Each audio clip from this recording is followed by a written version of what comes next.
पंतप्रधान नरेंद्र मोदी आणि फ्रान्सचे राष्ट्राध्यक्ष इमॅन्युएल मॅक्रो यांनी संयुक्तपणे नीस इथं इंडिया इनोव्हेट्स 2026चं केलं उद्घाटन।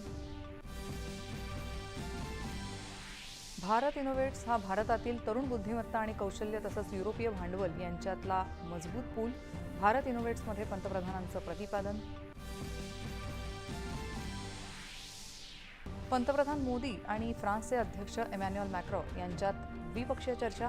विविध क्षेत्रातल्या 13 महत्त्वाच्या मुद्द्यांवर सहमती आणि निर्णय। नीस शहरात पंतप्रधानांची निवडक गुंतवणूकदार आणि कंपन्यांशी चर्चा। भारतात गुंतवणुकीचं केलं आवाहन।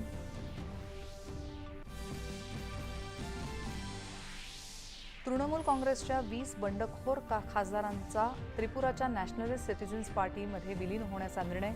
रालोआमध्ये सहभागी होण्याची केली घोषणा। वर्सोवा ते मीरा भाईंदर दरम्यान सुरू असलेल्या नॉर्थ कोस्टल रोड प्रकल्पाची मुख्यमंत्री देवेंद्र फडणवीस यांनी केली पाहणी।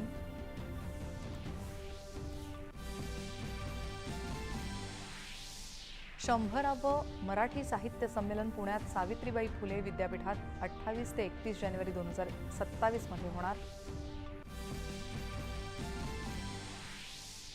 आंतरराष्ट्रीय योग दिनानिमित्त आज झालेल्या ऑनलाईन कार्यक्रमात 4.5 लाख प्रेक्षकांच्या सहभागातून भारतानं नोंदवला गिनीज विश्वविक्रम।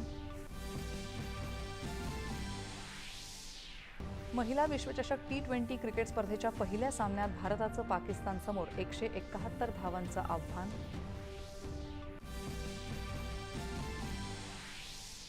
माहितीपट, लघुपट आणि ॲनिमेशनपटांना जागतिक व्यासपीठ देणारा 19वा मिफ चित्रपट महोत्सव उद्यापासून मुंबईत रंगणार।